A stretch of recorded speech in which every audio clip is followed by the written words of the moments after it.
Hello, everyone. I'm Richard Curtis, and welcome to the Net Zero Pension Summit. I'm sorry we can't be all together in some big hall, but on the other hand, I'm glad that you can all sit back, relax, kick off your shoes on this hot day, loosen ties if you've got them, and drink wine or water or lemonade. I'm feeling especially relaxed because I feel like Pete Best, the fifth Beatle. Everyone else in the summit is so brilliant and well qualified to talk, so no one's expecting that much of me.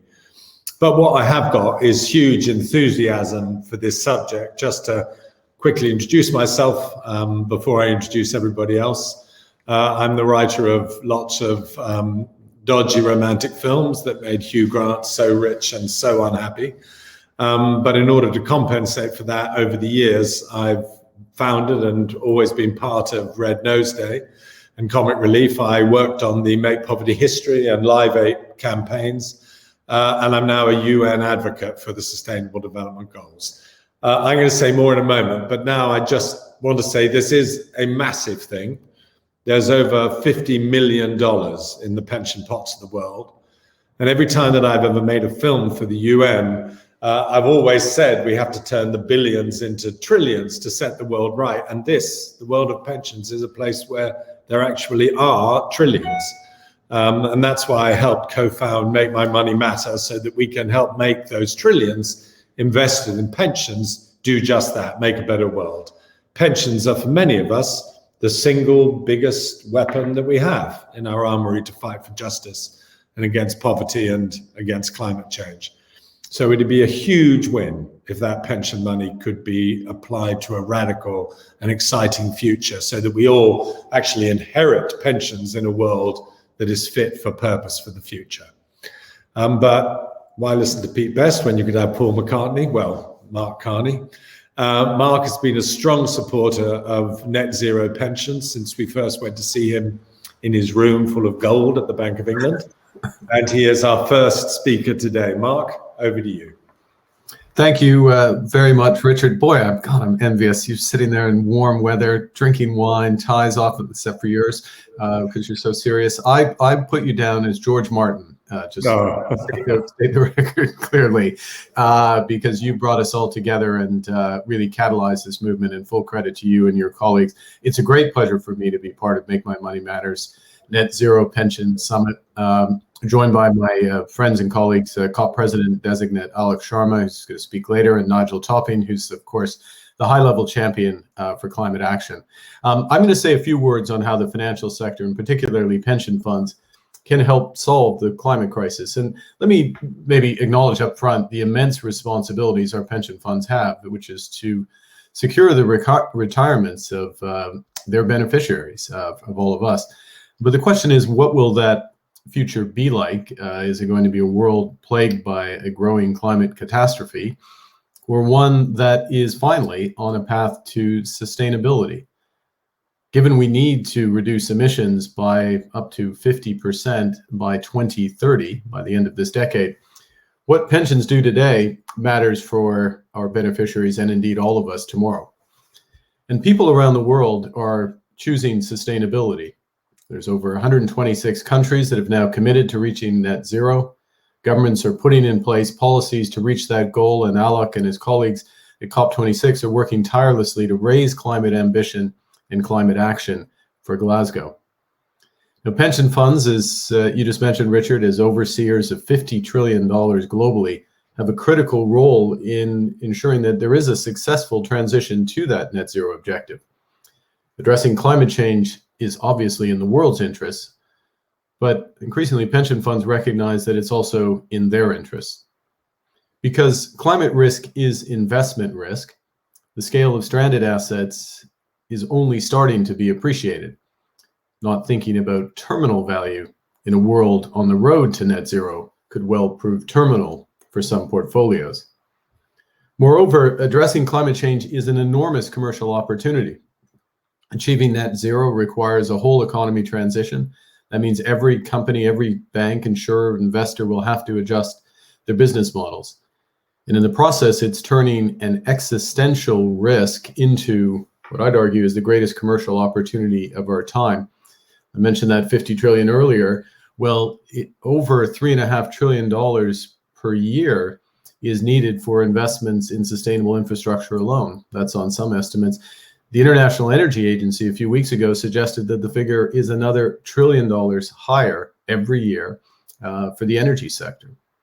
So any way you look at it, the opportunity is unprecedented. And thankfully, private finance is beginning to seize this opportunity. In April, Nigel Topping and I and others launched the UN Race to Zero campaign at the Biden Summit.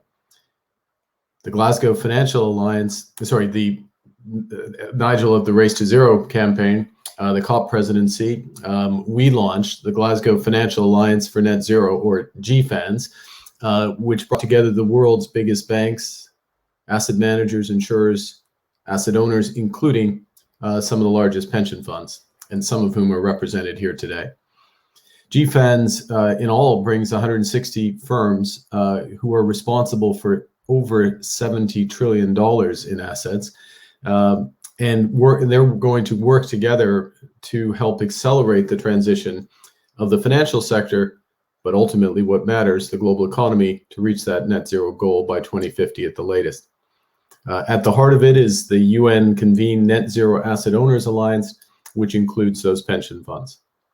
And I'll just close by saying a couple of quick words about the private finance strategy for COP26 and how it's going to provide the tools, the information, and the markets so that pension funds and others can assess and manage climate risks and seize the related opportunities. To improve the information provided by companies, the information you need in order to seize those opportunities, we are working towards a common mandatory framework for climate risks based on the TCFD recommendations. The UK is leading the way by making these TCFD disclosures mandatory by 2025 for all companies. And other countries are now following suit. And in parallel, and this is critical, international standard setters are taking action, particularly the IFRS, whose reporting standards will reach into 140 countries. And the IFRS is looking to establish the Sustainability Standards Board by Glasgow. Now, of course, this is about managing risk, and we need to mainstream climate risk management. Pension funds have central roles in doing so. You're long-term investors, you have long-term liabilities, and therefore you're amongst the most vulnerable to the financial risk posed by climate change. At the same time, your horizon provides an opportunity to be at the frontier in investing in the type of climate resilient infrastructure and in catalyzing the decarbonization the economy needs. And as a sector, you're hugely influential in aligning other parts of the system, such as asset managers, proxy advisors, and companies themselves towards net zero objectives. Now, finally, of course, what's critical is to move beyond commitments, but actually to align portfolios to that net zero transition and to be able to communicate that to those you serve. And to that end, the TCFD will be consulting later this month on best practice for portfolio alignment metrics, and it will issue final guidance in this critical tool just before COP26. Now, as Richard and his colleagues at Make My Money Matter have emphasized, investors, including pension funds, need to provide answers, transparent, readily understandable answers for when their clients, people, ask whether their money is being invested in line with their values, in line with the transition to net zero. The challenge to the industry is to make a material and meaningful metric so that people can make their money matter. This campaign is a catalyst that the financial sector and citizens need to support the transition. And it also is supporting the financial sector as you implement your commitments to net zero alignment. Working closely with us in the Private Finance Hub, with COP26, and directly complementing GFANZ, that gold standard for net zero commitments and climate action.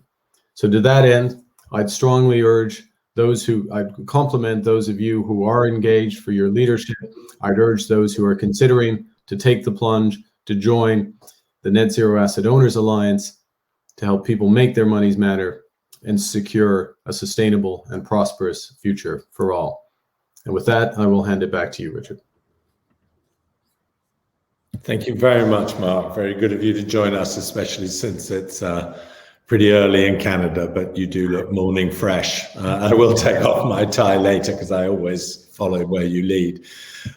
Look, I hope it's okay before our next speaker if I just say a few words about my involvement in the campaign, especially about Make My Money Matter, who are the hosts today.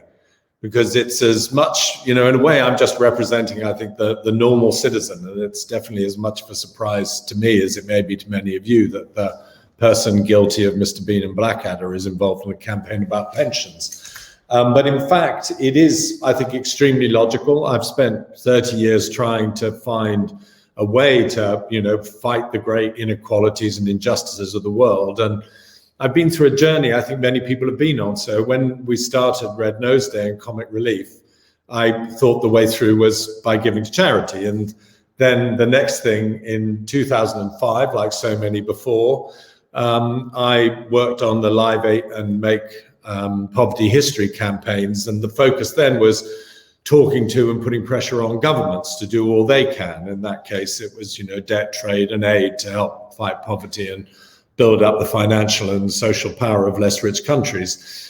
But the world is really changing now. This has been an extraordinary year because of COVID, obviously, but also this extraordinary rise in very strong public movements around the world. Black Lives Matter, Fridays for the Future, Me Too movements, the women marches. And increasingly, I notice my children, saying that apart from voting and giving to charity, they ask, what can I actually do in my daily life with my own resources to make change?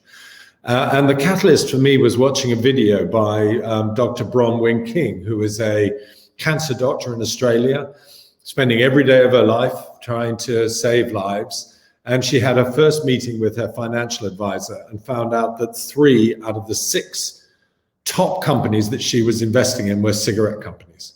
So she felt that she'd sort of killed more people than she'd saved, that her money was doing the exact opposite of what she wanted to do with her life. And I think that was the first time that I asked myself, what's my pension doing? I'm not sure that I even knew at that point that my pension was invested. And the more I looked into it, the more exciting a line of action it seemed. Here's the biggest chunk of my money, and it may be directly contradicting the things that I believe in and work for.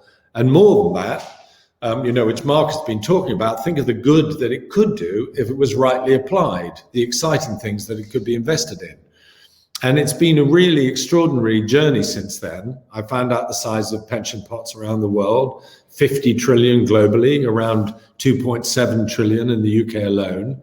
And then I started to worry, is this one of those sort of luxurious things where it's money versus morals or value versus values, a campaign that would be asking people to make financial sacrifices to do the right thing. But I became interested in this at exactly the moment when it was becoming really clear that sustainable investments were actually making equal and often greater profits than old style pensions.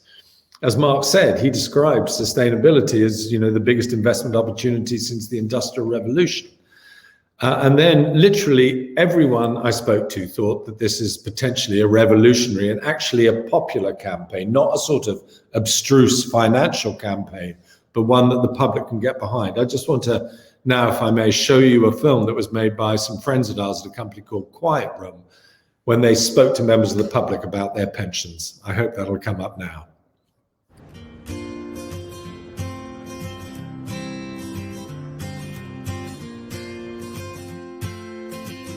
It's actually never occurred to me before that my pension could be something that would create change. That's the dream, yeah. Tell me about it. I would wonder why I hadn't been told about it already. It doesn't sound like it can or should work. I think most people don't know what their pension's investing in. It'd be good to know more about the companies that my pension is being invested in, whether they're doing good in the world. Who are they? Who are they run by? What are they doing? Where are they?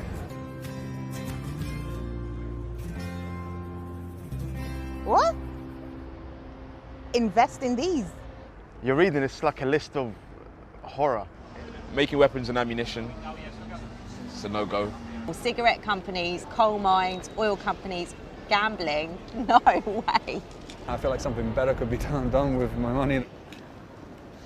Oh, well, there you go. That is a stunning list of good things. If my pension went to these things, that would be a wonderful, wonderful thing. Social housing, infrastructure like schools and hospital. I would definitely want my money to be invested in building wind farms, tackling climate change. And companies that treat their workers well. This is my kind of list. And I, as a kind of customer, can feel, first of all, better about where my money is going, but also you would assume that those pensions would do actually quite well, probably make more money ultimately. It would make me feel better in some small way that the things that I believe in, the things that I think are important and are important to me are being reflected in how my money is being used. I would probably go so far as to say I would increase my pension contributions. Yeah, I'm going to go make some calls and I'll leave here. Now I'm going to run back home and check. Understanding that the money could be working and obviously working to contribute to a better world. That's pretty amazing.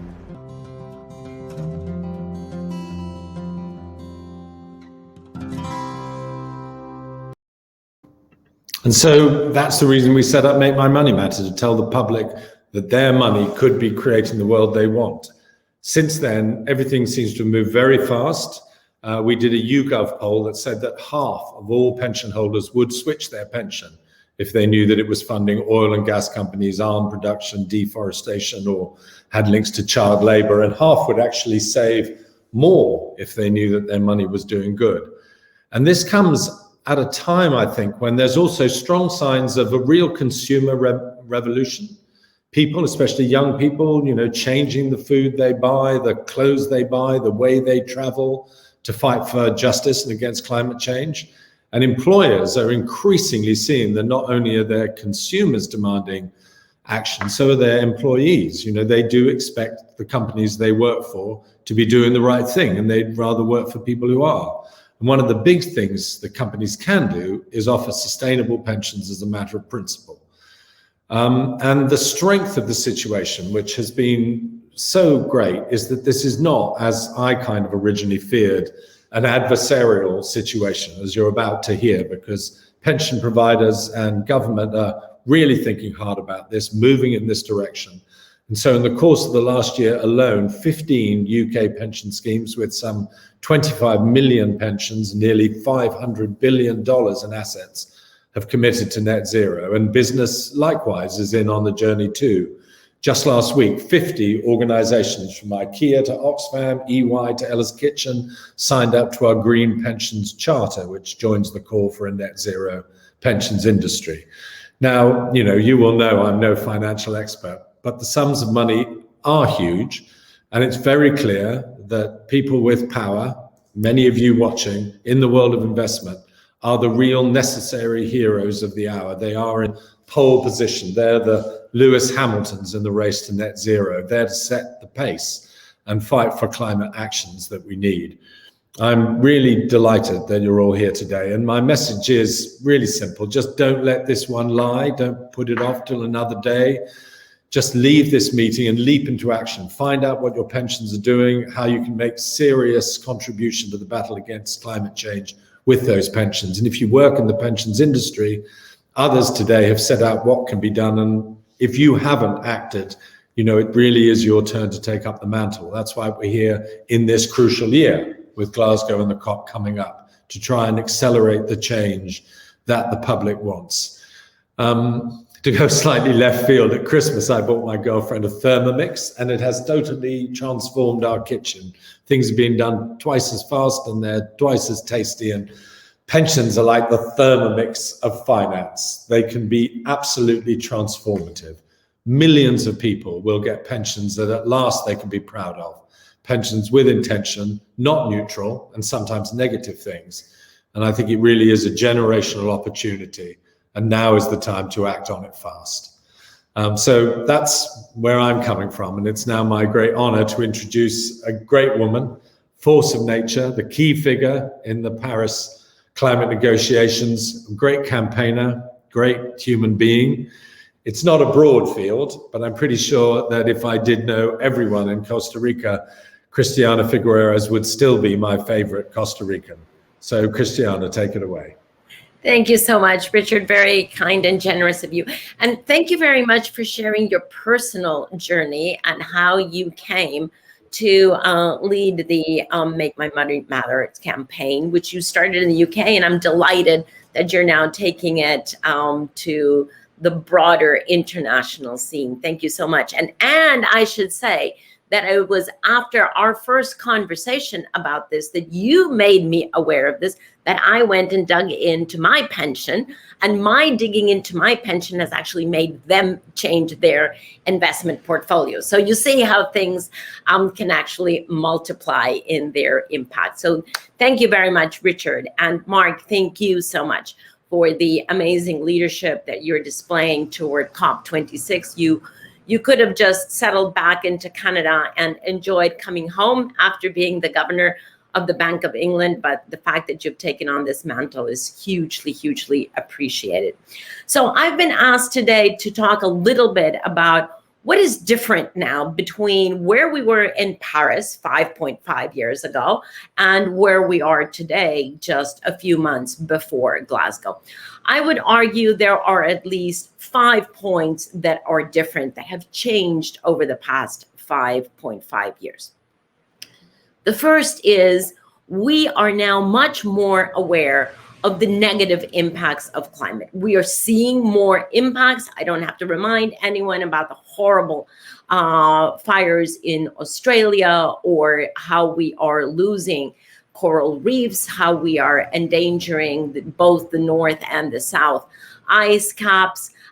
We are much, much more aware of the negative impacts. We have much more knowledge of the fact that we are not just looking at long-term tipping points, but we're actually dangerously approaching tipping points in many ecosystems. And this is my call out for you to see Breaking Boundaries film. Since Richard Curtis is hosting this, I can talk about a film.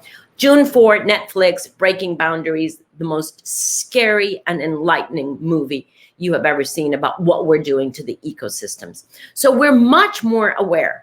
And we have much more alarming knowledge of the consequences of either not acting on climate change or acting too late. Way back in 2015, which seems like 3 generations ago, we thought that just getting to what we called well below 2 degrees, which is what is inscribed in the Paris Agreement, would sort of be okay, and that it was okay to simply aspire to 1.5 degrees as the maximum temperature rise. Wrong. We now know, thanks to advancing science, that we cannot let global temperature rise go below 1.5. So 1.5 degrees is the new 2 degrees. Second, we are much more aware of the urgency. We used to think in Paris times that 2050, what we call the long-term target for net zero, was okay if we moved in that direction. Today, thanks to science, we know that actually we don't have 30 years. We have 9 years, because by 2030, we have to have cut our emissions by half in order to be able to open the portal to a better world. Or if we don't do that, we've actually completely closed that portal, and we will be condemned to a world of constant destruction and human misery. So 2030 is the new 2050. Third, public expectation, and both Mark and Richard have talked about this. Public expectation is much more out there, much more vociferous, especially the expectation of youth, that those of us that are still at the table of decisions are actually making decisions that are responsible from their point of view, not just from our short term, but from their point of view. Fourth, we have gratefully, beside all of my first 3 points, we have much more understanding of the benefits of decarbonizing our polluted global economy. We know that when we do that, we're going to get much more livable cities, better and more efficient transport, better, cheaper, healthier electricity production, safer food productions, and from an investment point of view, a much safer long-term asset value. which leads me to my fifth point that Mark has already covered very well, which is the rising commercial value of investments in the clean technologies. So all of those five are actually quite different. They provide us with a very different context to what we had in 2015. However, one thing has not changed, and that is the very simple but powerful fact that wherever finance goes, so go emissions, or so go emission reductions. Because whatever gets financed is ultimately going to determine what our emissions levels and our emissions trajectory is. That is where the pension world comes in, because there is, as Mark has argued, full alignment. And no one other than those of you in the pension world understand as clearly that the decisions and the actions of today will create the reality of tomorrow. You know that because that is what we pay you for, to know that. But you should know that also with respect to climate. It is innately true of my individual money that I put into my pensions, but it is also innately true at the sectoral level of investment, of the investment power of the pension sector. And the fact is, because there's 50 trillion, which has been mentioned by both Mark and Richard, the pension sector could single-handedly shift the future of where we are from constant destruction to a future of regeneration, as long as the pension sector globally would align itself to what it knows and understands better than anyone else, which is the long time horizon. No one better than you to take the concept and the power of fiduciary duty and write it with a capital F. This is the fiduciary duty to your beneficiaries. If we could get to the point of mainstreaming pension sector into clean technologies and clean investments, we could actually move the world to a much better future. That is what this conversation is about. That is the power of this potential, and not one that we can shy away from.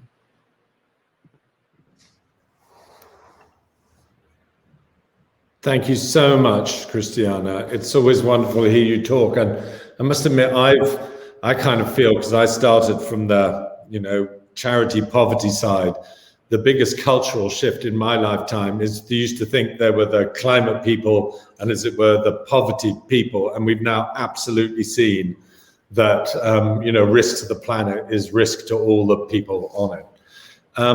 Our next speaker has the splendid title of the UK's high-level climate action champion. He was appointed by the Prime Minister last year to drive action from businesses, investors, universities, cities, and regions on climate change. So I'm delighted to introduce a great friend to our campaign, Nigel Topping, who's here with us by video.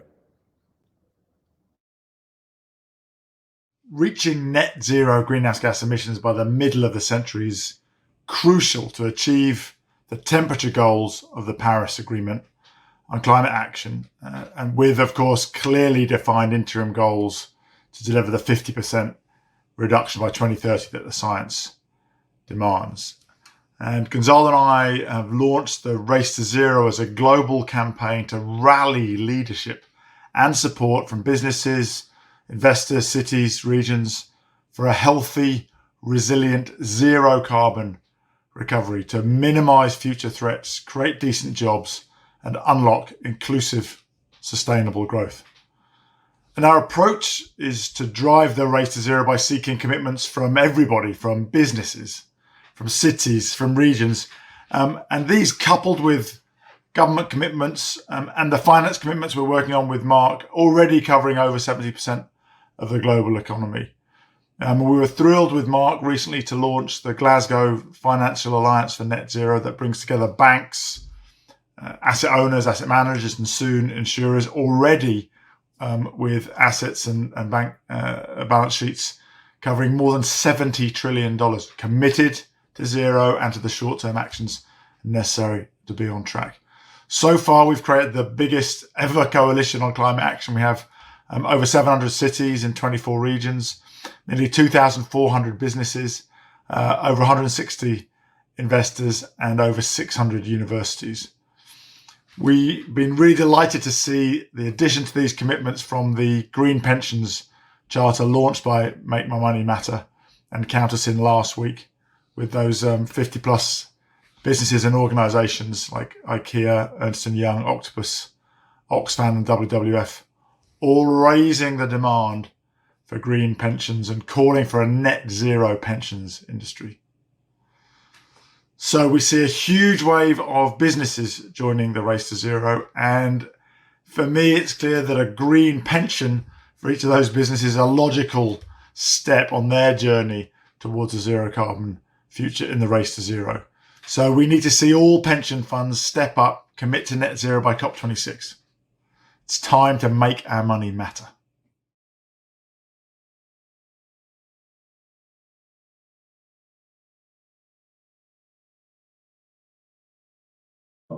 Here we go. Thank you very much. Nigel was dressed so informally, I've decided to take off my tie.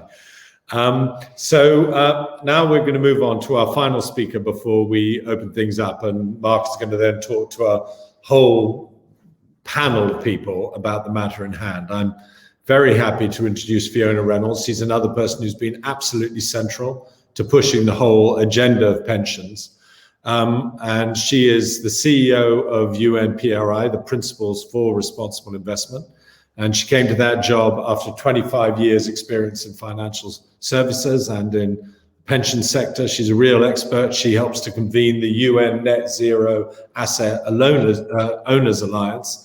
And she's going to help us understand better about what good net zero looks like for pension funds. Everything about her is excellent. She's from Australia, like my mum and dad, and also on the board of the UN Global Compact and a relentless campaigner against modern slavery and human trafficking. So Fiona, it's wonderful to have you here. Well, thanks, Richard. I didn't know that your parents were from Australia, but there you go. You learn something new every day. And it's really great to join in the discussion about net zero frameworks and transitioning pensions for a low carbon future. I strongly believe that if you want to move the world, you have to follow the money. And that is why I've worked in the pension and investment sector for nearly 30 years. I also believe that pension funds must not just think about our returns for our retirement. That's a given. That's their job. But we have to think about the world into which we are going to retire, and that people, profit and planet are all interdependent, and we can't have a healthy world, a healthy people and a healthy planet and healthy profits unless they all do come together. So at the PRI, we represent 4,000 global signatories to our 6 principles, and they represent over 100 trillion US in assets under management. And all we're about is how do you incorporate environmental, social and governance factors into the investment process. So in my view, the transition to a net zero economy will simply not happen at the scale or the pace required without the finance sector, which of course includes pension funds. And whilst it's not the finance sector's role alone to solve the climate crisis, we do have to be part of the solution. And pension funds need to manage risks and they need to manage opportunity. And it's simply not enough for pension funds to ask others to take action on climate change, whether that's governments, investment managers or businesses. They must act themselves by committing to net zero and setting out through a climate action plan what it means to decarbonise across their portfolio, what they're going to do in their stewardship activities and through their investments, both new and existing. And while individual action, of course, is very important, investors can be more effective about bringing about change if they work together, if they speak to policymakers, investee companies, if they take action and they do it with one powerful voice.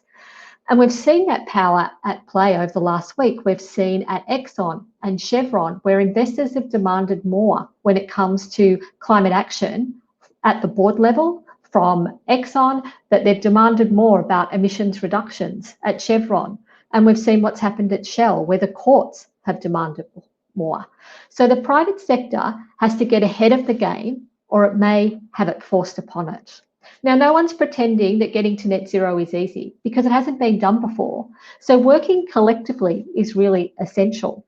And one of the best examples of that power of collaborative action is the asset owner community working through the United Nations convened Net Zero Asset Owner Alliance, which the UN Secretary General recently described as the gold standard of net zero commitments. And he challenged others to meet that standards. So we launched in 2019, PRI and UNEPify, the Net Zero Asset Owner Alliance. And this is a commitment from asset owners to make sure that their pension fund across their portfolio gets to net zero. We've just added 5 new members last Thursday, and including from the UK, the Phoenix Group, Legal and General, and Rothesay. So the Alliance now has 42 asset owner members with nearly 7 trillion in assets under management.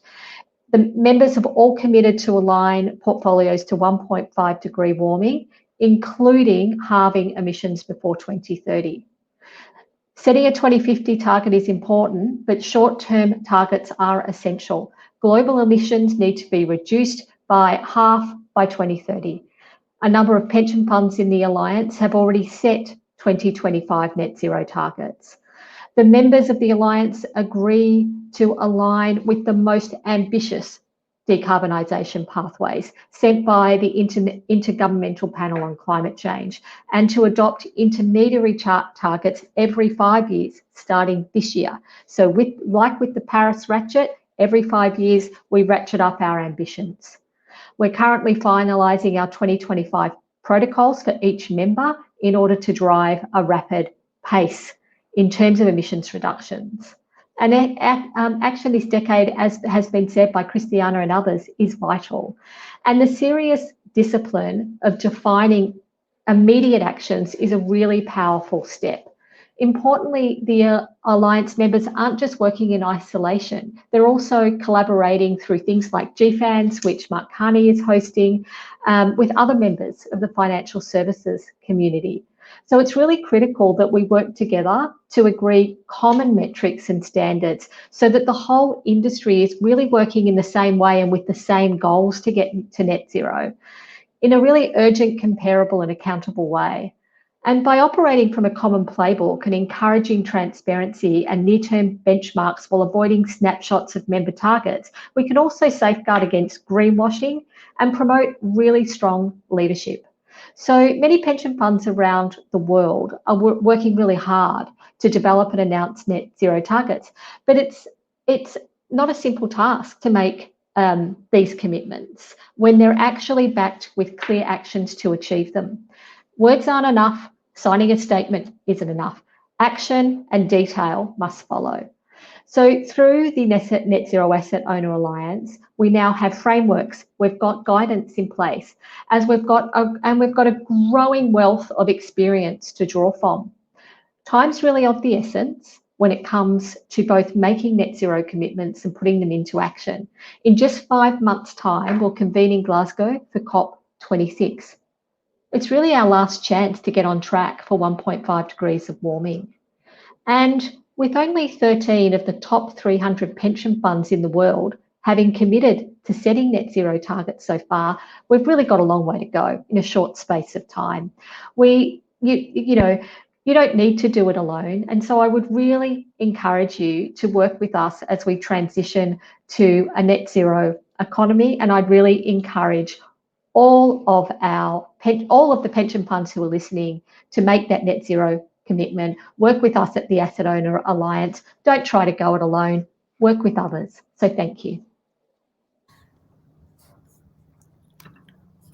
Fiona, thank you so much. I mean, it has been so interesting during the course of this year, often hearing from people, particularly from companies who've made the transition with their pensions, how complex it is, how thorough they have to be. They have so many responsibilities, but in every single case, the people are so pleased that they've done it, proud that they've done it, and now kind of locked and settled and sure of their direction of travel. So, you know, it's never too soon to start, because it's going to be necessary, it's going to be compulsory, it's going to be profitable. So we're now just going to have a really sweet little film, which is from one of our supporters called Emma Smith. And she, you know, heard about this campaign, and she, you know, started to look into why making her money matter was so important. Just a little glimpse. Hi everyone. It's funny for me to be here today in a room full of pension people when I have never thought of my pension as an investment. To be honest, I don't actually think I've thought about my pension at all. But since I came across Make My Money Matter, I realised just how powerful a pension can be and how important it is for me that my money helps to build a future that I want to grow old in. My message for everyone here today is that there are so many people just like me who want their money to matter. We want our money invested in ways that match our values and don't harm the planet. You have the ability to help me and millions of people across the UK get a greener pension. While today you're in a room full of very important people, it's also really important that you think about the people whose money that you are investing. I hope that all the providers hear this message and commit to making sure our money is invested and used more sustainably. Thank you.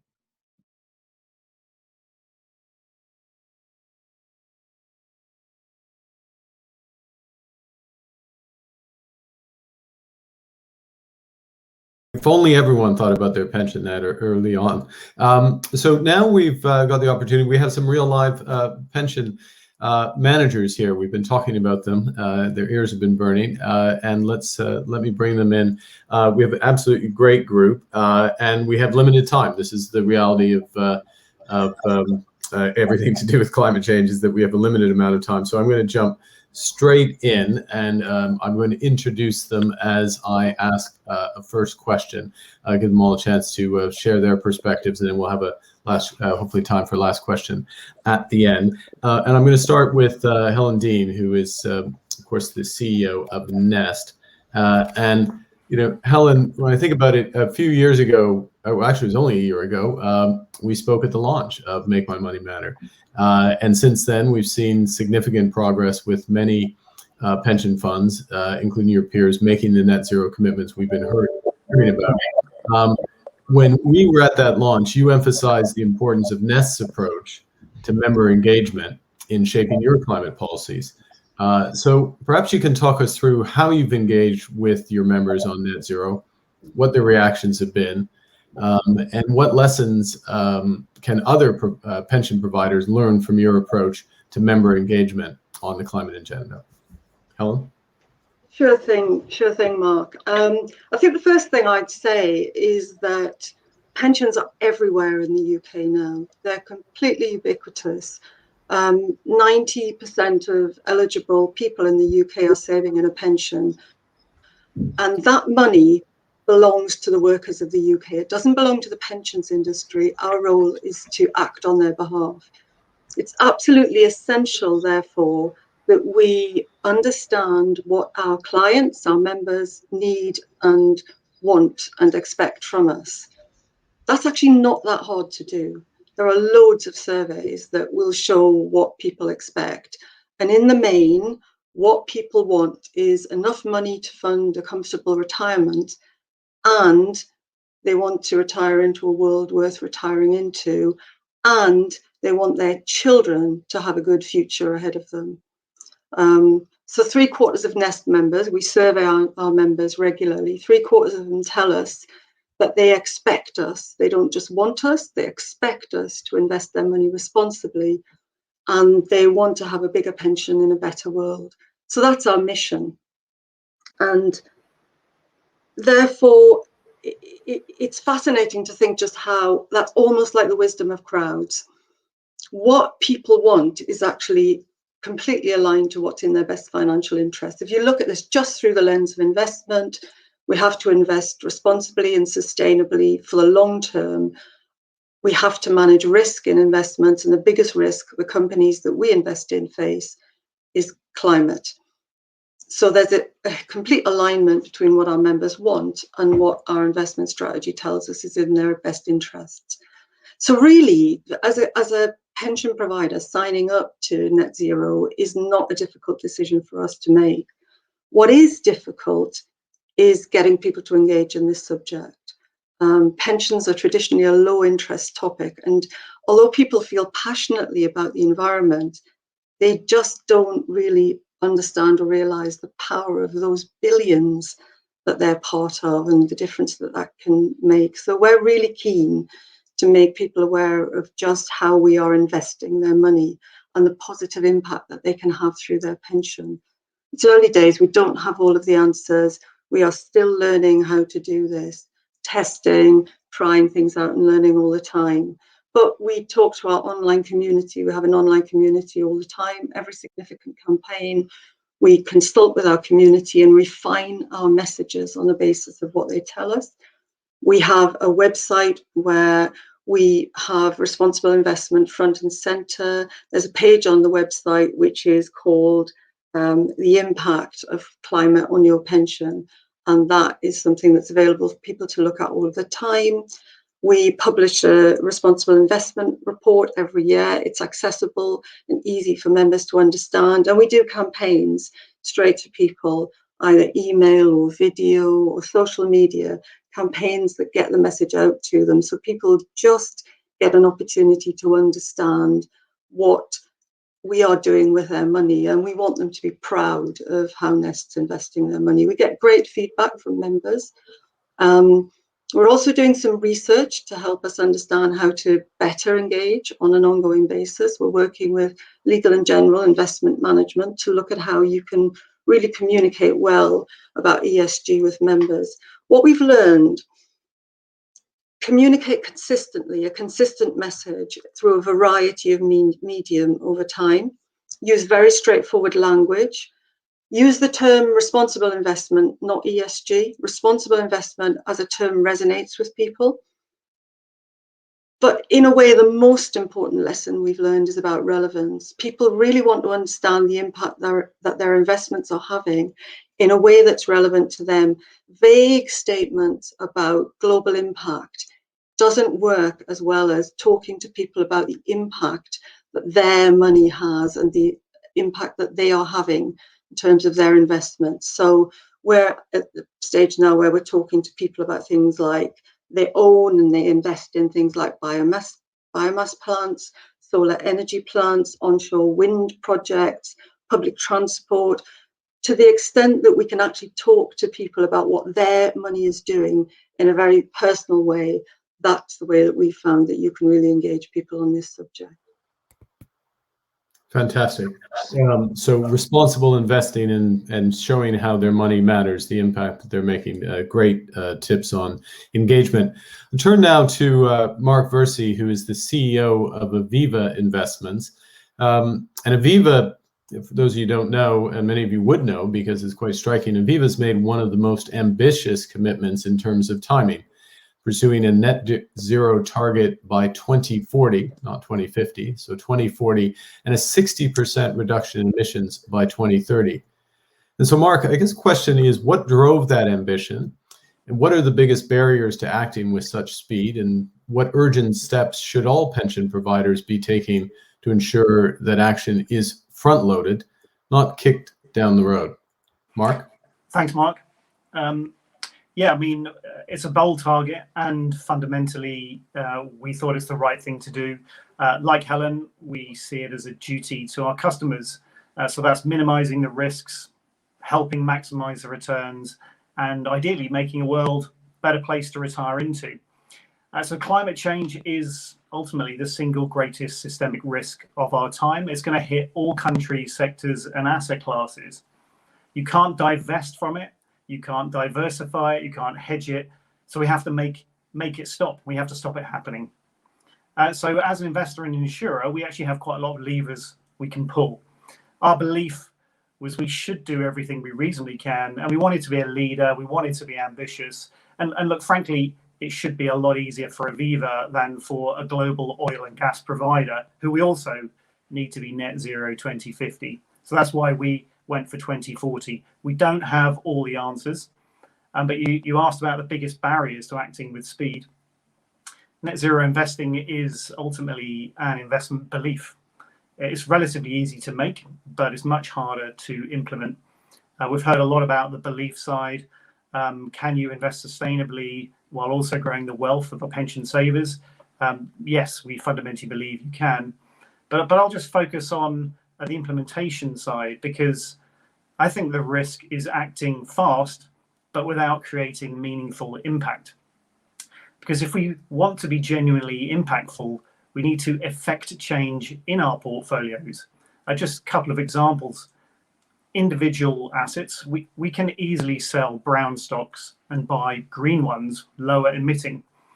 But like pension funds, we actually need all the assets we invest into to sign up to their own net zero targets.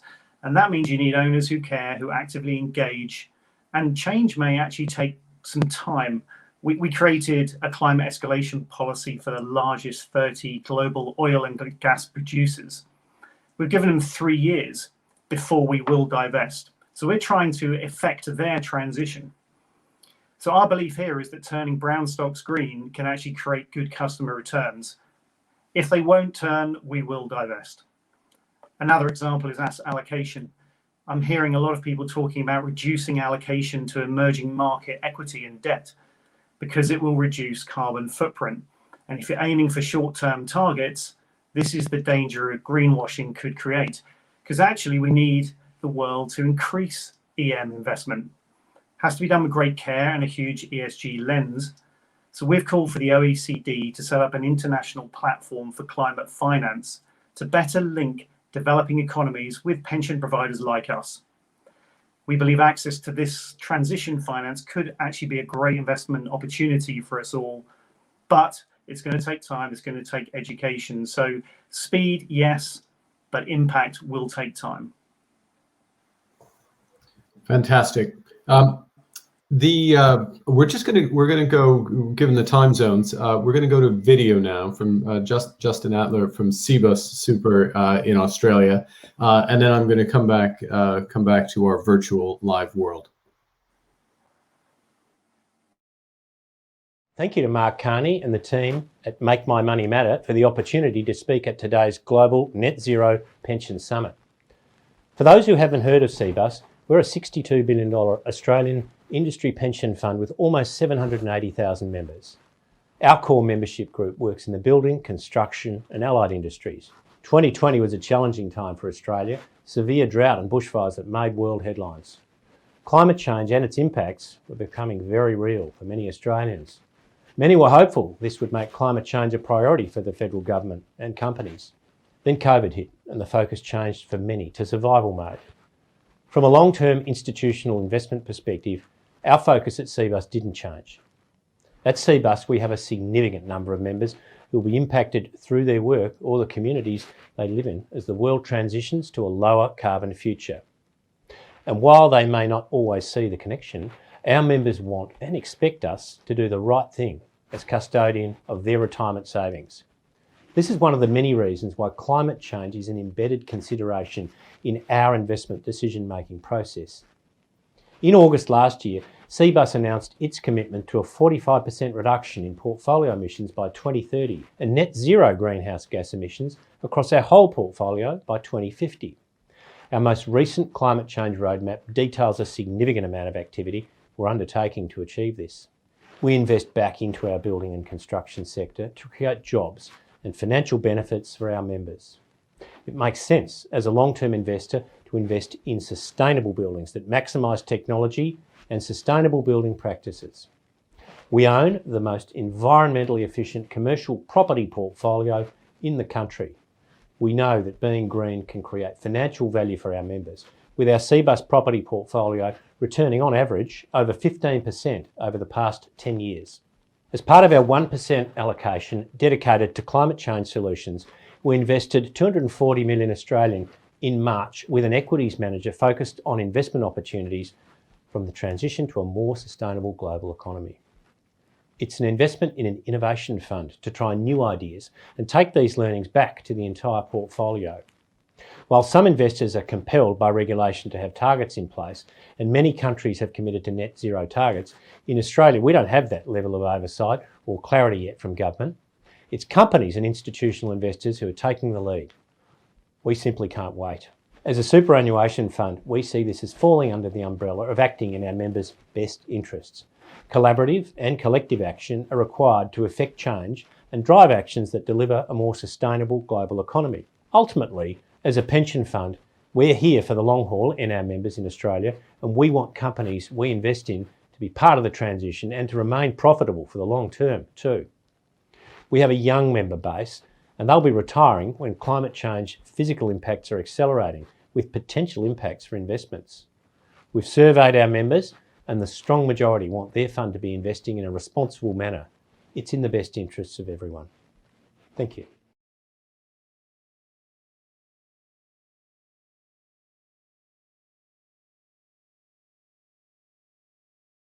Term interests of their members. I'm going to turn now to Antonio Lorenzo. Antonio, of course, is the CEO of Scottish Widows. And Scottish Widows has emphasized how the transition will help protect savers and protect investments against climate risks and uncertainty, as well as leveraging those opportunities of low carbon. Could you talk to us a bit about what you see as the commercial opportunities of a net zero portfolio and how these decisions have been made with the best interests of your savers at heart, and how pension funds can invest in a healthy planet while still making a very healthy return for your members? Antonio? Hi, thank you, Mark. Well, our first responsibility, as you know, is always to our customers. So delivering good investment outcomes for over 6 million people in a way that is sustainable financially, socially, and environmentally. Climate change, we have seen that has started to impact the performance of investments, and we anticipate this trend to continue. Generally speaking, we are starting to see good returns in those companies making good investment outcomes, whilst other companies who aren't adapting their business models are at risk of being negatively affected. For example, they are at risk of losing competitive advantage, facing fines from regulators, and at the same time falling out of the favor with customers, which in turn has a negative impact on their investment performance. We can't ignore the fact that there are commercial opportunities for companies that we invest in to thrive in the transition to net zero. This will not only benefit their own financial success, but also the prosperity of the UK and wider society. Therefore, for all these reasons I have mentioned, amongst many others, integrating ESG and climate change consideration into our investment approach makes good investment sense. At the Scottish Widows, you mentioned we have made our first bold commitment on setting ourselves the target of achieving net zero across our whole investment portfolio of circa 170 billion pounds by 2050, cutting the carbon footprint by 50% by 2030. But a big part of future success will be in illiquids: infrastructure, private equity, private debt. Demand from investors has been growing fast. According to the Global Commission on the Economy and Climate Change, by 2030, 90 billion will need to be invested in the low carbon transition to actually make it happen. We have invested hundreds of millions of pounds in wind and solar renewable energy projects and in the rollout of smart meters. We are seeing very good returns from these companies, and in turn, UK households are saving money and reducing carbon emissions. More generally, in the UK, there is a lot of work being done to enable defined contribution pension funds to invest in illiquids, such as renewable energy, green infrastructure, and low carbon technology. We hope the regulatory changes and guidance will allow us to unlock the opportunity for greater investments by pension funds, and this is an essential piece of the transition journey. As part of this, a focus on moving away from the short-termism in assessing investment returns and in the workplace market will be absolutely necessary. And we can't ignore that more traditional investments also play a positive part in investing in a healthy planet. For example, we have invested £3 billion in a new climate transition fund we developed with our fund management partner, BlackRock. These funds support businesses that decrease carbon emissions, increase clean technology revenues, and display more efficient water and waste management. So, well, thank you for your question, Mark. I'm happy to be here with yourselves. Antonio, thank you very much, and a lot in that. And one thing I'll just emphasize for those watching, the importance of what Antonio was talking about, of investing in so-called illiquids, so in the private markets, in assets, and helping push them forward with transition, and including that innovative transition fund. I'm going to switch gears here a bit and we'll give the floor to Morten Nielsen, who is a huge job, the CEO of BT's pension scheme. And it's one of the largest private pension schemes in the United Kingdom, and it's bound by somewhat different approaches to some of the funds we've heard today. And it's interesting because it is a defined benefit scheme. And so, Martin, I'd be interested in how you've approached the net zero target in that context. What drove your decision to commit to net zero, and how was your policy shaped, and what lessons you would pass on to other defined benefit schemes considering making such a commitment? Morten? Thank you, Mark. So perhaps if I just start with our corporate sponsor, BT. So they've been a corporate leader in the climate change space for many years and set their own target in 2018 of net zero target. We set our target late last year for our entire £57 billion fund to be net zero by 2035. And that means we'll reduce emissions in the portfolio, we'll invest in assets that support a transition to a low carbon economy. But also we were quite clear about, and we're still very clear about, we're not going to achieve this goal alone, which is quite important to emphasize. The rationale behind our goal was that we saw climate change, we've been measuring it many years, as a potential long-term risk. But we now see it as a significant immediate threat to our long-term ability to deliver on our commitments as a pension scheme. And we believe that reducing emissions in the portfolio will long-term improve the investment outcomes and also reduce the potential adverse outcomes from climate change to the fund. And then we've asked our members, so we've asked our members last year and we asked them this year, and 74% of our members say they think we should continue to consider environmental and social aspects when we make our investment decisions. So we feel we have good support for our members. And the way we set this target was we looked at our baseline, and what we had was we've done these Mercer studies 3 times. And they give us quite a good sense of how climate change can impact our investment income, our investment returns. And then we look at and had a pretty good idea of our emissions, where they come from in the portfolio, and what needs to be done to reduce them.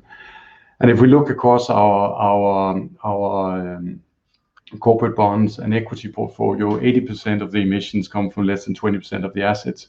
And if we open up our equity portfolio, 50% of the emissions comes from 6 companies, so 2.5% weight of the portfolio. So it's very clear to us where we need to start. But that being said, the baseline is not perfect. We don't have perfect data, and that's quite an uncomfortable place to be as a corporate trust-based scheme. And the journey we are looking into for the next 15 years is also very uncertain, and again making it quite uncomfortable. And the way we overcame that was we said, let's split the target down into a 5-year target. Let's agree we'll have a deep dive once a year, and every 3 years we'll assess it in more detail. And then we developed 20 actions we thought we could take that would make a big difference to it. And that gave us quite a lot of comfort that we had a plan with all the uncertainty that was in there. And the second thing for us was that in the next 15 years, pretty much all our members will have retired. And that means that we are reinvesting the vast majority of our assets in that time frame. And that again gives a bit of urgency, because it's quite a unique opportunity to realign our investment portfolio, but also one where it's a lost opportunity if we don't do that quickly. And I think the last point for us was that setting an ambitious target was a way of, will get us there further and faster. And I think what we've seen is from as Richard mentioned earlier, actually, we've seen from our employees, this is the target they've been most excited about. There's huge commitment there. It's been easier for us after we've set a target to engage in a different way with our asset managers, engage with a different way with our peers and government. So if I was to give a little advice to other DB schemes, I think I would get started sooner rather than later. If you wait for perfect data, you won't get it. I would really focus on that. There's a lot of help you can get. Fiona mentioned it also. We work with IRGCC and the Net Zero Asset Alliance, who can support this. But also, I think, lastly, we have to work together because none of us can achieve this alone. But if we can work together, we have a very strong voice across all of this and can really make a big influence. Thank you, Mark. Thank you. Thank you very much, Morten, and very clear in terms of how you've dropped down from the ambitious target into very granular and focused strategies in order to achieve it. So now I'll turn to Laura Chappelle, who is the CEO of Brunel Pension Partnership.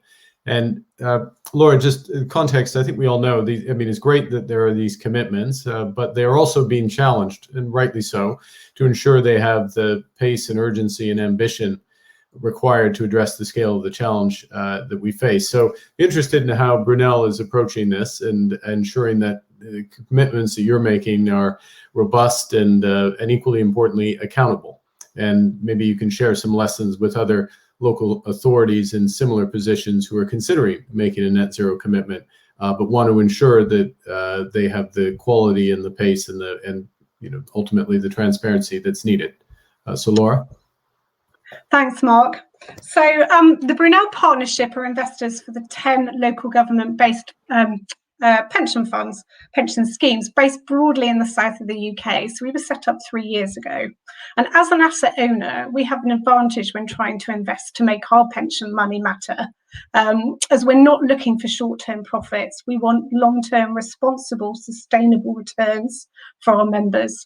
Our strapline is investing for a world worth living in, but I love what Richard and Helen said about pensions that we can be proud of, really important.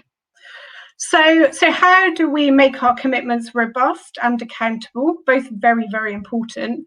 We were one of the first signatories to the Institutional Investors Group for Climate Change Net Zero Investment Framework. We were closely involved in developing this framework, so we're a strong supporter and an advocate of the framework. We provided early sponsorship.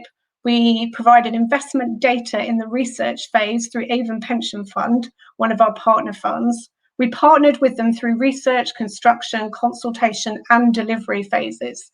And we strongly believe that this is the first comprehensive framework for investors to implement net zero because it provides a workable roadmap developed by investors for investors.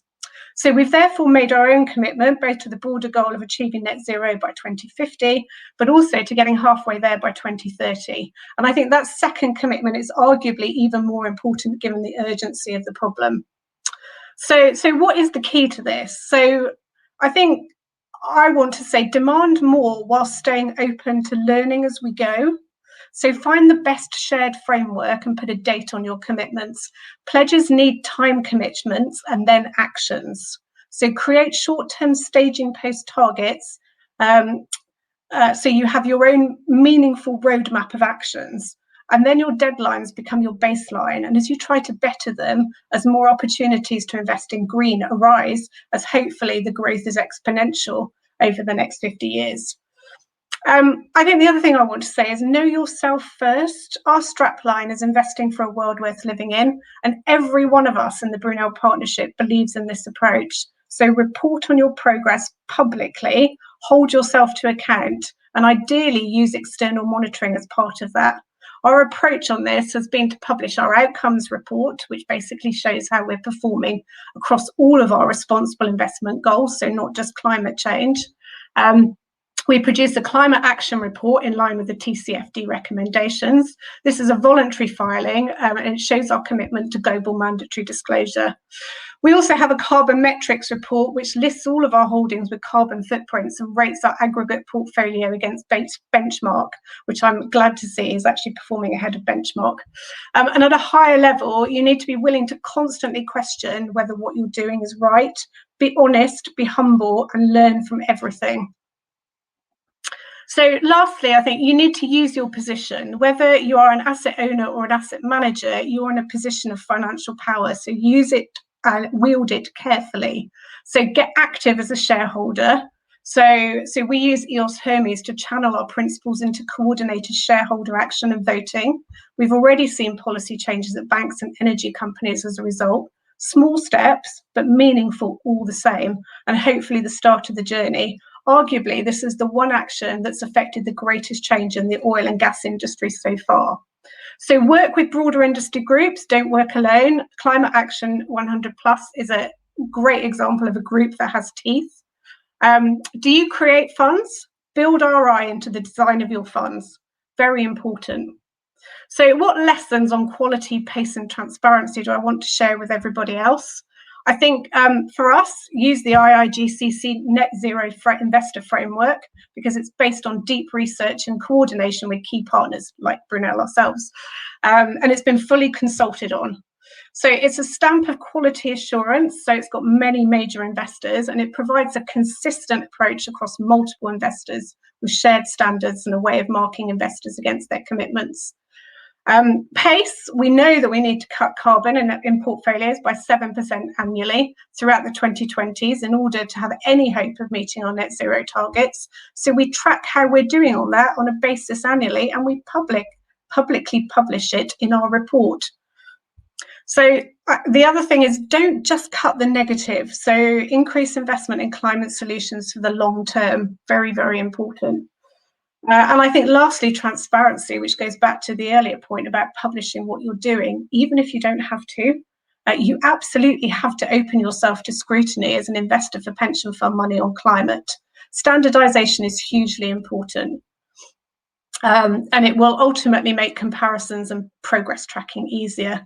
So I think we believe as investors that we should stand up for what we believe in and be held accountable.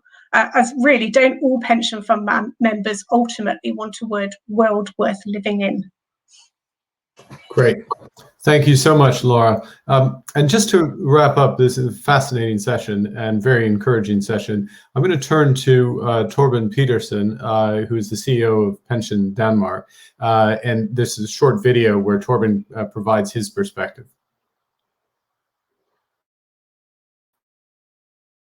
Good afternoon. I'm very thankful to have this opportunity to address this important summit. It's still in our own hands to change direction for the economy and achieve better outcomes for pension and planets, people and planets. But we need to move fast and be bold and clever at the same time. This is the reason why Pension Denmark has committed ourselves to become net zero before 2050 with strong 2025 and 2030 targets. Our net zero commitment has focused on real world impact. So we are exposed to companies like oil and gas, shipping, mining and cement, products which are still needed for many years ahead, where we would focus on how these sectors can decarbonize. Active ownership is therefore a very big part of the answer. In constructive dialogues, we learn to understand the climate leaders, and we can take these insights with us in our demands to the laggards. If you want to be a part of the future, you need to change in this direction. The transition of the global energy system offers a great deal of possibilities for investors like us. With respect to solar parks and offshore wind parks, The technology is mature and scalable already. The challenge is to provide the capacity as outlined in the newly report from the International Energy Agency, a quadrupling of the yearly investments in renewable energy infrastructure before 2030. At the same time, our role is to understand the new technologies and make them investable. Pension Denmark has made plans to invest in a so-called energy island in the North Sea with Power-to-X and storage facilities, as well as having committed ourselves to build and operate a green hydrogen factory that can provide agriculture with green fertilizers. The perspectives are enormous, and we feel confident that the technologies can become key solutions for a greener economy. To contain risk and enhance chances for success, we have established partnerships with climate leaders from the energy, transport, shipping, and agricultural sector. More than a decade ago, we started to invest in the development of renewable energy infrastructure and sustainable buildings. At that time, the outcome was quite uncertain, but time has proved it worth the while for society and for our members, having created attractive returns and at the same time given our contribution to the green transition. So we can do good and do well at the same time. I sincerely congratulate you all for realizing this important Net Zero Pension Summit, and I'm convinced that it will mark a progressive step in the move to stop the climate change. So thank you and have a very good summit. Thank you very much, Torben, and thank to all of the CEOs of the pension funds who joined us today for your leadership. It's fantastic to see not just the ambition, but the ambition being put into action. And I think it's very inspiring for all of us. And I hope to those of you watching who are considering committing to net zero yourselves, that not only it's the right thing to do, it can be done, and your members will absolutely benefit from it. Just before I hand back to Richard, I'd like to introduce a short clip from WWF Silverback's film, Our Planet, Too Big to Fail. This film has been shown thousands of times across the world, and it demonstrates the critical role our financial sector will play in tackling climate change. The value we place on a stable natural world will ultimately determine its future. Do we invest money in the practices that take us deeper into this crisis, or in the solutions that could get us out of it?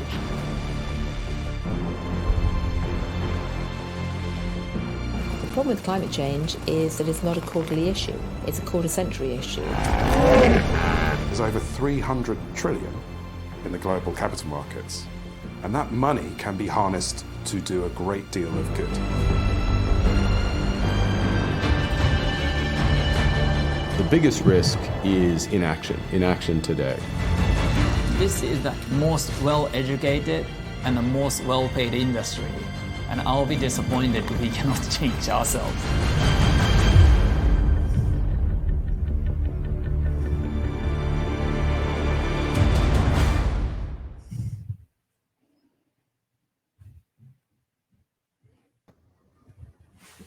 Thank you very much. That is such a fantastic film. Do watch it if you haven't yet. It makes me think we should have had more interstitial animals during the course of our day. Look, I'm very pleased to welcome one of my favorite allies in this cause, very responsible for that film. She leads the UK branch of WWF, which is the world's largest independent conservation organization. She's doing it with huge energy and imagination at a critical time to head off the catastrophic decline in species and habitats across the world. From climate change to wildlife recovery, the food system, to clean oceans, WWF is a critical force for influencing change and a great partner for Make My Money Matter. So over to you, Tanya Steele. Richard, thank you very much. It's a pleasure to be with you, and actually with the many and dear members of the audience as well. And thank you also for sharing the film. For any of you that may not have seen it, please do share it with your colleagues and with your staff as well. It really, really helps to carry the message, the challenge, but also importantly, the solutions and the opportunity for the future as well. I've been asked to briefly frame today a call for action. Why the finance sector and pension funds in particular need to seize the opportunity of the net zero journey, and importantly also our collective responsibility to restore the natural world, which underpins our global economy. I'm personally hugely encouraged to have seen such a huge growth in awareness in the business community about climate change and its impacts in recent years. There have been lots of voluntary pledges and commitments. The trouble is, we're not going anywhere near fast enough to assess the dual climate and nature crisis. And there are too many who aren't actually taking any responsibility at all. Just last week, WWF, jointly with Greenpeace, published our UK financed emissions report. That brought home both the responsibility of the finance sector for global emissions and the scale of the problem. The report showed that financed emissions from a subset of just 25 UK banks and asset managers were equivalent to 1.8 times the net emissions of the UK. Putting it another way, the UK's finance sector, if it was a country, its emissions would have it ranked as 9th in the world. That's more than Canada and only slightly less than Germany. Bluntly, what is currently being financed is at odds with the rhetoric of a green transition. Globally, we know people are demanding change. Increasingly, consumers want to be able to buy products that meet their values. And we saw this in the video earlier when young pension takers, if you like, or young colleagues thinking about pensions were shocked in terms of actually where their funds might be going. But they were also inspired by the opportunity. A recent study we did with the Economist Intelligence Unit showed that searches for sustainable products have increased globally by 71% and in the UK by 800%. And certainly searches for terms such as biodiversity, nature loss have also increased dramatically over the past few years. There's a thirst for knowledge as well as for action. But ultimately, we know that tackling climate change and restoring biodiversity are two sides of the same coin. We will not win the battle against climate change without a thriving natural world, without thriving systems locking up carbon, and nor will we save our wildlife and our wild places on a rapidly warming planet. So whilst it's finally understood that we shouldn't invest in new fossil fuel projects, we also need to remember the vital landscapes like the Amazon rainforest are in real peril. And destroying these natural defence mechanisms will threaten the entire world's ability to cope with a warming world. So just as a financial institution or a business might worry or only focus on using timber from sustainable sources, they also need to ensure that the funds they invest in are not fueling deforestation, here or around the world. The science suggests that if we lose just 5% more of the Amazon rainforest, it will shift from being a net carbon sink to a net carbon source. One of the terrifying tipping points that will make it so much harder to maintain the climatically stable planet in which our civilization has grown and indeed flourished. So we must understand that what happens on the other side of the world does matter, and what we're funding, including through our pensions and our investments, will shape the future of our planet. And while we celebrate progressive businesses like those gathered here today, we also need regulatory approaches to ensure that the whole private sector now acts with the urgency that is necessary, that is consummate with the threat, and that the laggers are required to follow the leaders. So alongside the net zero commitments, we need a net zero transition plans from finance, including pension funds, and these must be mandatory, not elective or voluntary. As the host of COP26, it is crucially important that we are consistent and we close these loopholes. On this, we are looking for the UK government to lead the way. This is a huge challenge, but I also think it is really exciting. It is an exciting time for the private sector, which has always been at the forefront of innovation to solve some of the greatest problems that we have faced. Now is the chance to ensure that the UK's finance sector leads the world to a cleaner, more sustainable and ultimately stable future. I invite all of us to seize that opportunity as we move forward as well. Thank you very much. Thank you so much, Tanya. And I do think, this is almost a doubling motivation for everyone today, because, in my experience, governments will listen to businesses in a different way to the way that they listen to campaigners, as it were, like myself and Tanya. And so everything that you do, every action that you take is likely to increase the energy of the government's action and their commitment and their legislation. So it really is, a doubly potent act when you act decisively yourselves. It will really encourage the government to have the confidence to do the things that they have to do. Next up, we have a message from Amina Mohammed, who's the Deputy Secretary General of the UN. She's a remarkable woman whose strength and focus actually brought the SDGs into being. And throughout my time at the UN, she's been an amazing ally, passionate, well-informed, but also always searching for new and groundbreaking changes in the way that we communicate the SDGs and new levers like this one that can be and must be used to make them happen. This is Amina Mohammed. Excellencies, ladies and gentlemen, I'm pleased to address this Net Zero Pension Summit, and I thank the Make My Money Matter campaign for this invitation. Over a year ago, COVID-19 upended our lives. We have seen some progress in our fight against the pandemic and climate change, but we are still a long way from curbing the death rates, halting the increase in extreme poverty, and preventing the growing inequality within and between countries. We face lost decades for development and a grave setback in our efforts to achieve the Sustainable Development Goals and the goals of the Paris Agreement. We must ensure that developing countries have access to finance to invest in short and long-term actions that put them on a path to a low-carbon, resilient, inclusive recovery. This requires a concerted global response on several fronts. To keep the promise of the SDGs, we cannot sit idly hoping others will take the lead. We are in a decisive decade to deliver the SDGs. We must call on everyone, everywhere, to be more ambitious, more courageous, and increasingly daring to flip the orthodoxies. We must ensure net zero pledges are backed by credible targets and timelines, be it in nationally determined contributions by governments or decarbonisation plans from business and financial actors. Asset owners, and among them pension funds, hold great sway to ensure that the economy realigns with net zero through the investment chain. Pension funds, with their over $50 trillion in assets under management, can influence the decisions of asset managers and real economy companies in their portfolios. Tapping into their unique spheres of influence, net zero pensions can move the markets and their peers for both people and for planet. We need your help to move the needle systematically. This transformation the world needs today cannot happen without your leadership and support. Your net zero commitments must be backed by credible short and long-term plans aligned with the 1.5-degree temperature goal of the Paris Agreement. This is essential to achieve the ultimate finance goal of the Paris Agreement by shifting the trillions towards a low-carbon, resilient and inclusive economy.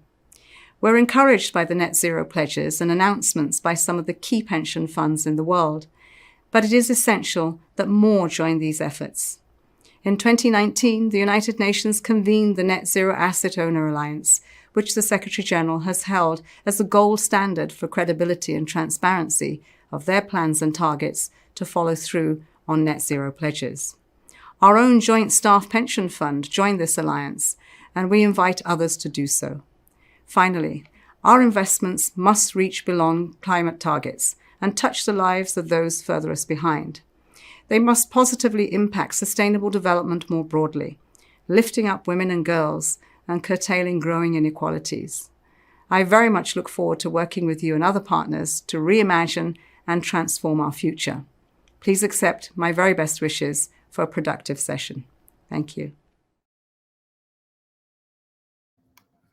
Thank you, Amina. And now here is one of my real, long-time heroes, Mary Robinson. She was the first woman president of Ireland, and then the UN High Commissioner for Human Rights. She's a globally recognized voice on climate change, really highlighting the need for drastic action from world leaders. But also she's a very clear and crucial voice on how passion about climate isn't just about climate, it's also totally tied in with so many other huge issues: intergenerational injustice, biodiversity loss, gender inequality, crucially. So it's a real honor to introduce Mary Robinson. Thank you very much, Richard. And it's understandable that at a net zero pension summit, there would be a focus on the financial sector and indeed on the role of pension funds. And I was very encouraged by that panel showing the voluntary commitments that pension funds are making, very significant and detailed commitments. And that will influence governments, as you said yourself. I also very much welcomed Tanya's point that it's not just reducing emissions that we're talking about, it's also protecting biodiversity. And luckily we have the two big frameworks that governments must work towards, as well as every other sector. And governments are vital. They're vital in creating the enabling environment, they're vital in creating the regulations. And it is welcome that governments, by and large, a significant number of governments have now committed to be net zero emissions by 2050. That's too far off.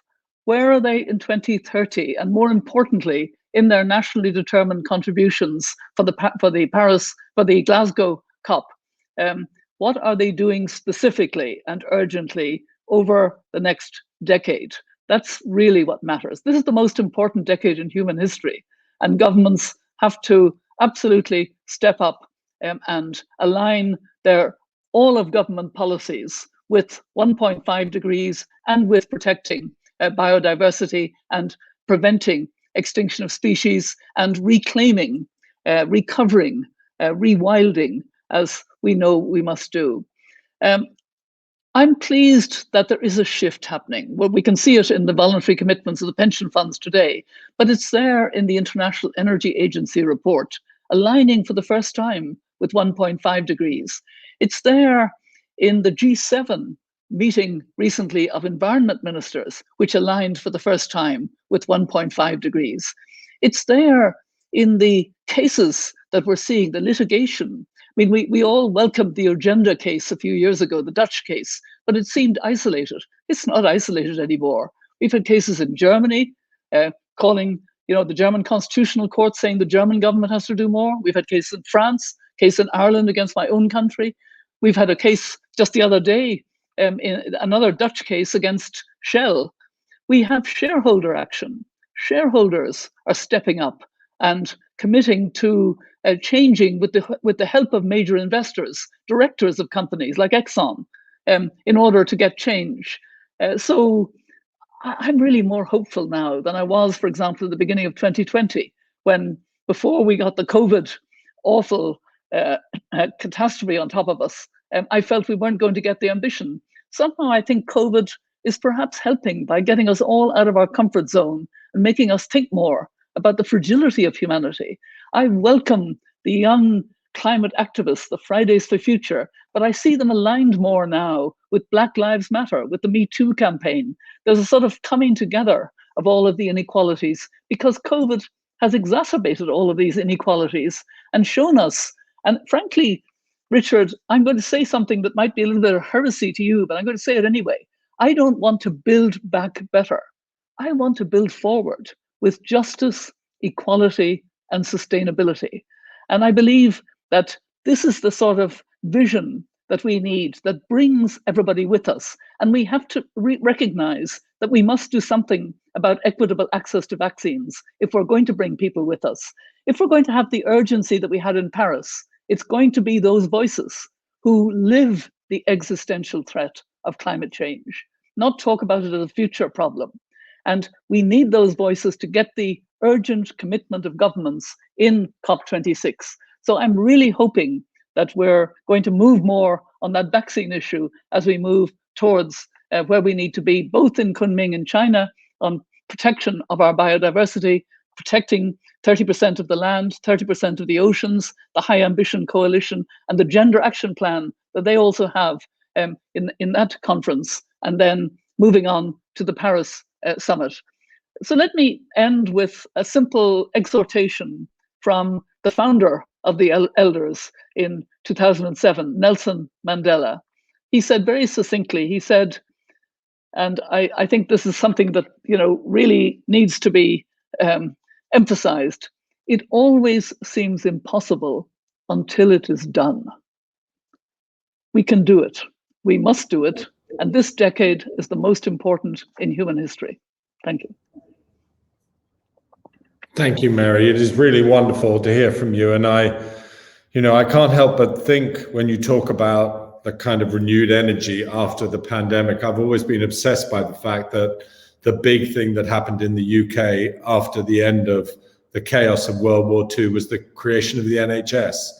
And this could and should be one of those moments. And I would just say to everyone here that you listen, you think of all the things that are complicated in the world, but you yourselves have this absolute job you could do with regard to pensions right now, and it will make a huge difference. We now finish with the man of the hour. Alok Sharma is the full-time president for COP26. His role includes leading preparations for COP26 in Glasgow in November and chairing the Climate Action Implementation Cabinet Committee to coordinate government action towards net zero by 2050. His is clearly a crucial voice in the room today, and we're very pleased to have this video from him. Good afternoon. It's a pleasure to join you to close this vital summit.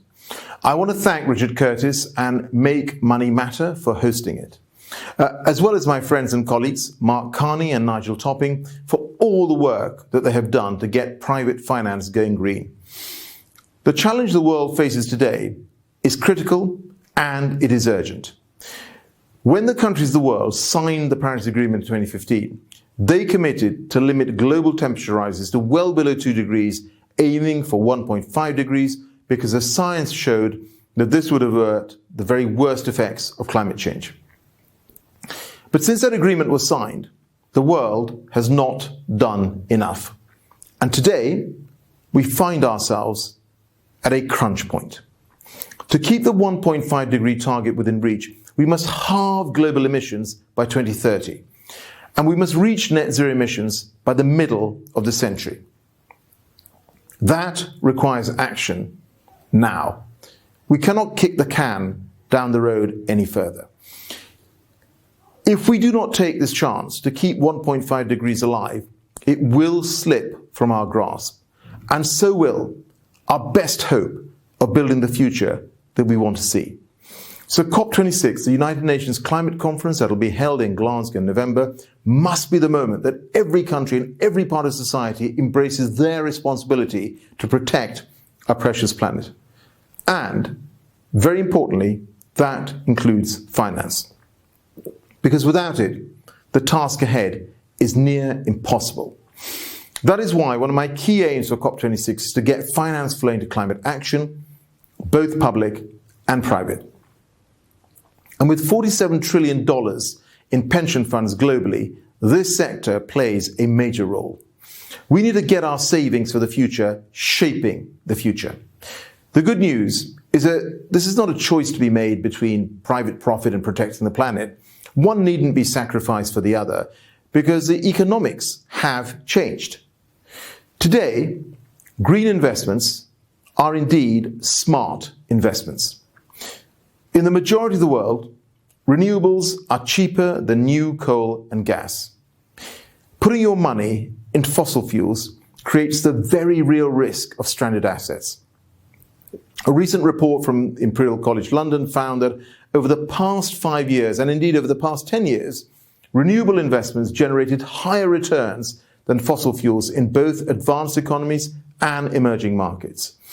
New global markets are also emerging to help people and nature adapt to the effects of our changing climate, from drought-resilient seed technologies to energy-efficient cooling, creating new investment opportunities for investors. So it's not surprising that we are indeed seeing progress. 160 financial firms have signed up to the Glasgow Financial Alliance for Net Zero, committing to reach net zero by 2050 at the latest and to robust targets based on the science to get there. This includes banks with balance sheets of nearly $30 trillion and asset owners worth $6 trillion, including major pension schemes such as Aviva, BT Pension Scheme, and the Church Commissioners of England, and asset managers responsible for $37 trillion worth of assets, which represents around 40% of the industry. Ahead of COP26, I'm urging all financial institutions to join them and to commit to a net zero future, as well as to taking 4 other key steps to protect our planet. First, commit to exit coal finance, so that together we make COP26 the moment that we consign coal power to the past where it belongs. Second, increase investments in climate action in developing and emerging markets. Thirdly, protect nature. By 2025, ensure none of your investments contribute to deforestation. And by 2030, ensure your investments are contributing to the restoration of the natural world. Finally, disclose your climate risk in line with the Task Force on Climate-Related Financial Disclosures, or TCFD. This will become mandatory across the UK economy in 2025. And the government will shortly introduce regulations on what this means for pensions to ensure trustees take account of climate change risk in each and every decision. There is a real advantage in getting your house in order and early. Awareness of the climate crisis is growing all the time, and consumers and shareholders increasingly want their investments to align with their values. So when they look to start at whether they should be moving their pension, give them the best possible reason to stay with you. Show them that you have understood the urgency of the situation, that you have stepped up to the plate, and that in this vital year for climate action, the year of COP26, you are playing your part in keeping 1.5 degrees alive. Show them, in short, that by investing with you, they're investing in the clean, green, and prosperous future we all want to see. Thank you.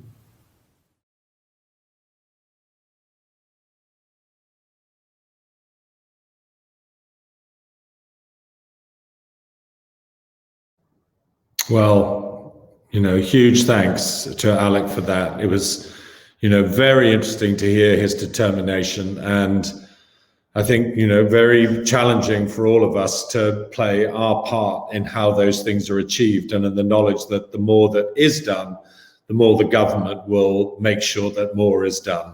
I do want to thank all of you for attending. It's been incredibly interesting to me. And huge thanks to all the speakers who've spoken with such passion and knowledge.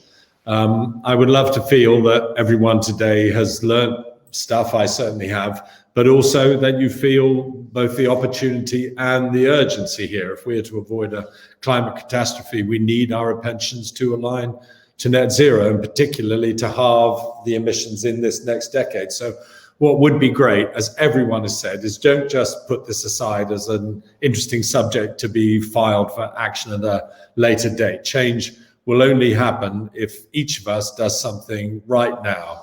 For pension funds, that means aligning to net zero fast, and preferably and necessarily committing to it before Glasgow. And for the rest of us, for individuals, for business, let's look into our pensions, look into our company and business pensions. They can be made sustainable without losing money. It's not the easiest thing to do, but I think what today has proved is both that it's unbelievably important and that it is doable. And, definitely the buck does not stop with Alok or with Mark. It stops with you. And, you are the necessary heroes here. And if you want to protect the planet, the people on it, our children, our grandchildren, then getting a pension to be proud of, or creating those pensions, is a huge, decisive, important new leap forward that we can all take this year. Thank you so much for being with us today, and for all you do and all you will do. Thank you.